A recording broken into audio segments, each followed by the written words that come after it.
నమస్కారం. Star hospital సుఖీభవకు స్వాగతం. గత 9 ఏళ్లుగా అప్రతిహతంగా కొనసాగుతున్న సుఖీభవ నేటితో 3000 కార్యక్రమాల్ని పూర్తి చేసుకుంది. ఈ నేపథ్యంలో సుఖీభవ వీక్షకులందరికీ ముందుగా మా అభివాదాలు. మీ ఆదర అభిమానాలు కలకాలం ఇలాగే కొనసాగాలని మనసారా కోరుకుంటున్నాం.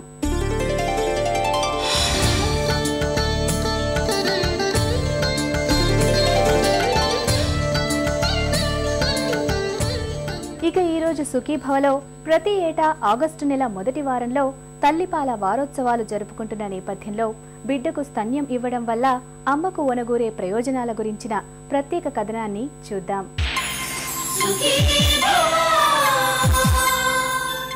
అమ్మ పాలు అమృతంతో సమానం. నిజమే, అందులో సందేహమే లేదు.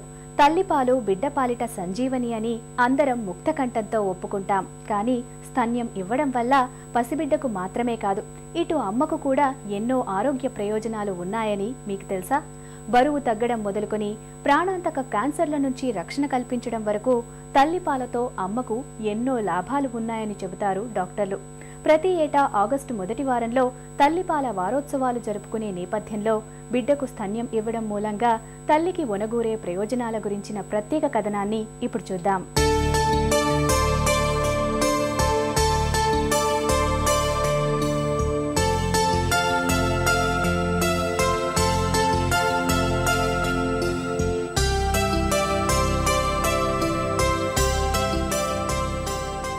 అమ్మ స్తన్యం పసిబిడ్డ ఆకలి తీర్చే అమృతాహారం. తల్లి పాలు అన్ని పోషక విలువలతో కూడిన అమృత ధారలు.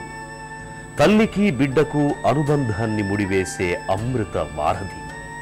మొత్తంగా అమ్మ పాలు వ్యాధుల విపత్తు నుంచి పసిబిడ్డను కాపాడి సంపూర్ణ ఆరోగ్యాన్నిచ్చే సంజీవని.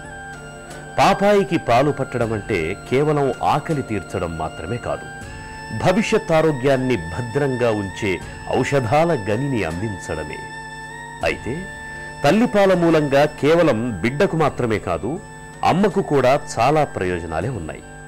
బిడ్డకు స్తన్యమిచ్చినప్పుడు తనలో ఆక్సిటోసిన్, ప్రొలాక్టిన్ అనే హార్మోన్లు ఎక్కువ మోతాదులో విడుదలవుతాయి. ఇవి తల్లి బిడ్డల మధ్య విడివడిన పేగుబంధాన్ని తిరిగి అనుబంధంగా మార్చడంతో పాటు కాన్పు తర్వాత సన్నగిల్లిన తల్లి ఆరోగ్యాన్ని తిరిగి త్వరగా గాడిలో పెట్టడానికి ఎంతగానో ఉపకరిస్తాయి. తల్లిపాలు బిడ్డకి చాలా శ్రేష్టమైన ఆహారం అన్న సంగతి మనందరికీ తెలిసిన విషయమే. బిడ్డకి ఎటువంటి ఆహారం కావాలో అటువంటిది అన్ని సమపాళ్లలో తల్లి పాలలో లభ్యం అవుతాయన్నవి మనందరికీ తెలిసిన విషయమే. అయితే ఇలా బిడ్డకు పాలు ఇవ్వటం వలన తల్లులకు కూడా వాళ్ళ ఆరోగ్యపరంగా ఎన్నో లాభాలు ఉన్నాయి. అవి కూడా ఇవాళ మనం తెలుసుకుందాం. ముఖ్యంగా కాన్పైన వెంటనే గంట లోపలే బిడ్డని రొమ్ముకు పట్టించి పాలు పట్టినట్లయితే ఆక్సిటోసిన్ అనే హార్మోన్ రిలీజ్ అవటం వల్ల గర్భకోశం సంకోచించి కంట్రాక్ట్ అయ్యి బ్లీడింగ్ తగ్గిపోతుంది. ముఖ్యంగా పోస్ట్ పార్టమ్ హెమరేజ్ అని, దీనివల్ల ఎంతమందో తల్లులు ప్రాణానికి నష్టం కానీ లేదా వాళ్ళకి మార్బిడిటీ ఎక్కువ అవటం జరుగుతుంటుంది. ఈ పీపీహెచ్ కాకుండా వెంటనే ఆక్సిటోసిన్ రిలీజ్ అవటం చాలా ముఖ్యమైన మంచి పరిణామం. అలాగే మొదటి 6 వారాల్లో తల్లి బిడ్డకు పాలిస్తున్నందువల్ల ఈ గర్భకోశంలో ఆఫ్టర్ పెయిన్స్ అంటాం. పాలిచ్చినప్పుడల్లా పొత్తి కడుపులో నొప్పి రావటం, గర్భకోశం సంకోచించటం వల్ల నొప్పి, కంట్రాక్షన్స్ వల్ల నొప్పి వస్తుంది. అయితే దీనివలన గర్భకోశ పరిణామం చిన్నగా అవ్వటం, బ్లీడింగ్ కూడా తక్కువ అవటం జరుగుతుంది. ఈ బ్రెస్ట్ ఫీడింగ్ అంటే తల్లి పాలు ఇచ్చినన్నాళ్ళు అంటే వేరేగా పై పాలు ఏమి ఇవ్వకుండా పూర్తిగా తల్లి పాల మీదే ఆధారపడి బిడ్డ ఉన్నప్పుడు తల్లి శరీరంలో హార్మోన్స్, ముఖ్యంగా ప్రొలాక్టిన్ అనే హార్మోన్ అధికంగా తయారవటం వలన తల్లికి బిడ్డకి మధ్య బాండింగ్ ఒకటి, ఆ సమయంలో పూర్తిగా బిడ్డ పరంగానే ఆలోచిస్తుంది కాబట్టి తల్లికి చాలా రిలాక్సేషన్ని కలిగిస్తుంది. ఈ ప్రొలాక్టిన్ హార్మోను తల్లికి చాలా రిలాక్సేషను, తల్లికి బిడ్డకు మధ్య బాండింగ్కి ఏమో ఆక్సిటోసిన్ హార్మోను, ఈ రెండు కూడా ఆ సమయంలో విడుదలవుతాయి. పెళ్లికి ముందు ఎంత నాజుగ్గా స్లిమ్గా ఉన్నా ఒక బిడ్డకు జన్మనిచ్చిన తరువాత ఇవాళ చాలా మంది బాగా లావైపోతున్నారు. అన్నింటికీ మించి పొట్ట బాగా ముందుకు పొడుచుకొచ్చేస్తోంది. సినిమా తారలు, సెలబ్రిటీలు కూడా ఇందుకు మినహాయింపేమీ కాదు. సిజేరియన్ అయిందన్న సాకుతో మంచం దిగకపోవడం, పరామర్శకు వచ్చిన బంధుమిత్రులు తెచ్చిన స్వీట్లను బాగా తినడం, ఇవన్నీ కాన్పు తరువాత బరువు పెరగడానికి, పొట్ట తగ్గకపోవడానికి కారణమవుతుంటాయి. అయితే పసిబిడ్డకు కొంతకాలమైనా పాలు పట్టే తల్లుల్లో మాత్రం ఈ సమస్యలుండవని చెబుతారు తల్లులు.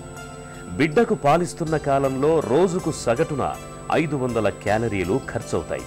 అంటే 1 గంట పాటు స్విమ్మింగ్ చేయడం లేదా సైకిల్ తొక్కడంతో ఇది సమానమన్నమాట. మన పెద్దవాళ్ల కాలంలో అయితే పిల్లలకు 4-5 ఏళ్ళు వచ్చేదాకా పాలు పట్టేవాళ్లు. వాళ్లల్లో ఎవరికి కూడా అధిక బరువు, స్థూలకాయం, బాణపొట్టలొచ్చిన దాఖలాలే లేవు. చాలామంది తల్లులు కాన్పు తర్వాత బరువు పెరిగిపోయాము, ఈ బరువు ఎలా తగ్గాలి, పాలిచ్చే సమయంలో ఇంకా ఎక్కువ తినటం వల్ల బరువు ఎక్కువ అవుతామేమో, అందుకని పోతపాలు పడదామని ఇలాంటి ఆలోచనలు కూడా ఈ మధ్య ఎక్కువగా చూస్తున్నాం. అయితే తల్లి పాలు ఇవ్వటం వలన తల్లి ప్రతిరోజు 200 నుంచి 500 క్యాలరీస్ ఎనర్జీని కోల్పోతుంది. అంటే పాల ద్వారా 500 క్యాలరీస్ దాకా తల్లి ప్రతిరోజు ఖర్చు పెడుతుంది అన్నమాట. ఇన్ని క్యాలరీస్ మామూలుగా ఖర్చు పెట్టాలంటే స్విమ్మింగ్ చేసే స్త్రీలలో 30 ల్యాప్స్ అంటే 30 సార్లు స్విమ్మింగ్ పూల్ అటు నుంచి ఆ చివరి నుంచి ఈ చివరికి స్విమ్ చేయటము, లేదా 1 గంట సేపు ఎత్తుకి కొండ ఎత్తు మీదకి సైక్లింగ్ చేయటము చేస్తే 500 క్యాలరీస్ ఖర్చు అవుతుంది. కాబట్టి అంత ఎక్సర్సైజ్ చేయకుండానే దానివల్ల అంత బెనిఫిట్ ఉంటుందన్నమాట.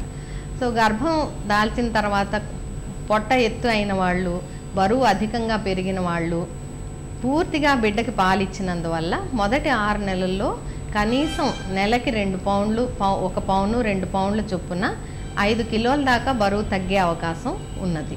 క్యాన్సర్ పేరు వింటేనే మనలో చాలా మందికి వెన్నులో వణుకు పుట్టుకొస్తోంది. ముఖ్యంగా నడివయసు దాటిన తర్వాత రొమ్ముల్లో ఏ చిన్న మార్పు కనిపించినా అది క్యాన్సర్ సంకేతమేమోనని భయపడుతుంటారు. ఇలాంటి క్యాన్సర్ భయాలేవి అక్కర్లేకుండా హాయిగా జీవనం సాగించాలంటే పసిబిడ్డకు కొంతకాలమైనా స్తన్యం ఇవ్వండని చెబుతారు నిపుణులు. ఆసక్తికరమైన ఈ వివరాల్ని తెలుసుకునే ముందు ఇప్పుడు ఒక చిన్న విరామం తీసుకుందాం.